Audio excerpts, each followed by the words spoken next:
நம சிவாய வாழ். எல்லோருக்கும் வணக்கம். இன்னைக்கான வீடியோல நம்ம என்ன பார்க்க போறோம்னா, நம்ம எல்லாரும் திருவண்ணாமலை போயிருப்போம். திருவண்ணாமலை போனீங்கன்னா எல்லாரும் கிரிவலம் போயிருப்பீங்க. அந்த கிரிவலம் போகும்போது நம்மள கடவுள் ஆசீர்வதிப்பார், நமக்கு நல்லது நடக்கும்னு சொல்லிட்டு நீங்க கிரிவலம் போவீங்க.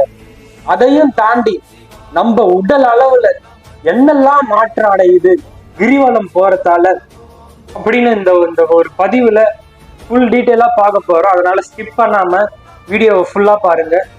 கம்ப்ளீட் அண்டர்ஸ்டாண்டிங் உங்களுக்கு கிடைக்கும். இந்த திருவண்ணாமலையே சிவனா கருதப்படுது. இந்த திருவண்ணாமலையே சிவனா கருதப்படுது. இந்த மலை பிரபஞ்சம் தோன்றிய காலத்திலிருந்தே, அதாவது இந்த உலகம் உருவான காலத்திலிருந்தே இந்த மலை இருக்கிறதா கருதப்படுது.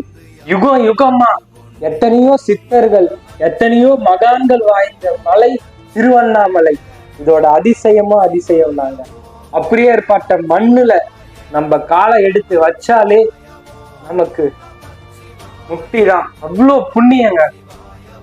பிள்ளைய தரிசித்தா முக்தி, காஞ்சியில பிறந்தா முக்தி, திருவண்ணாமலைய நினைத்தாலே முக்திங்க. அப்படியேப்பட்ட திருவண்ணாமலையில அந்த மலையை சுத்தி கிட்டத்தட்ட 10,000 வகையான மூலிகை மரங்கள் இருக்கு. அந்த மலையில இந்த பௌர்ணமியில கிரிவலம் எல்லாம் நீங்க பௌர்ணமியில வருவீங்க. இந்த பௌர்ணமி அமாவாசை வேலையில பிரம்ம முகூர்த்த நேரம் இந்த 3 மணிக்கு நீங்க அந்த உள்ள கிரிவலம் வரும்போது, அந்த மலையை சுத்தி நீங்க கிரிவலம் வரும்போது சித்தர்கள் அருளாசியும், அது மட்டும் இல்லாம நம்மளோட உடல் உறுப்புகள் இருக்கு பாத்தீங்களா, நம்மளோட உடல் உறுப்புகள் கிட்னி, இதயம், நுரையீரல், மண்ணீரல், கல்லீரல், இது எல்லாத்தோட ஜாயிண்ட்டும் நம்மளோட அடி பாதத்துல இருக்கு. அப்போ காலில் இவங்க நிறைய பேர் பண்ற தப்பு என்ன தெரியுமா? கிரிவலம் போகும்போது எல்லாரும் பேசிக்கிட்டு, வீட்டு கதைய எல்லா கதையும் பேசிக்கிட்டு, காதுல ஹெட்செட் மாட்டிக்கிட்டு, காலில் செருப்பை போட்டுக்கிட்டு இந்த மாதிரி போறோம்.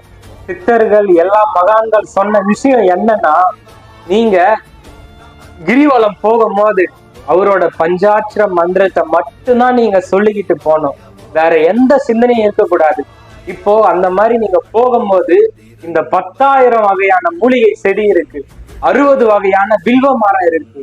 அந்த பிரம்ம முகூர்த்த நேரத்துல நீங்க 3 மணிக்கு போகும்போது, இது உடல் உறுப்பு எல்லாம் நம்ம அடி பாதத்துல இருக்கும்போது, நம்ம காலையில செருப்பு இல்லாம போகும்போது நம்மளோட எல்லா பார்ட்ஸும் ரீப்ரொடக்ஷன், புத்துணர்ச்சி அடைந்து நம்மளோட உடல்ல இருக்கிற நோய் எல்லாமே விலகி, அந்த அப்பன் அருள் புரிந்து சித்தர்கள் அருளாசியோட எல்லாமே உங்களுக்கு கிடைக்குங்க. நீங்க எதுவும் கேட்க வேண்டியதில்லை, எல்லாமே உங்க வீடு தேடி வரும் அந்த அப்பன் அருளால. சோ கிரிவலம் போங்க. கிரிவலம் போகும்போது எந்த ஒரு விஷயமும் பேசாம அந்த சிவனை மட்டும் நினைச்சிட்டு, பரம்பொருளை மட்டும் நினைச்சிட்டு, அவரோட மந்திரத்தை மட்டும் சொல்லிட்டு போங்க. போனீங்கன்னா எல்லா பலனும், உங்களோட உடலும் ஆரோக்கியமாகும், உங்களுக்கு பலனும் கிடைக்கும். திருவண்ணாமலை போங்க.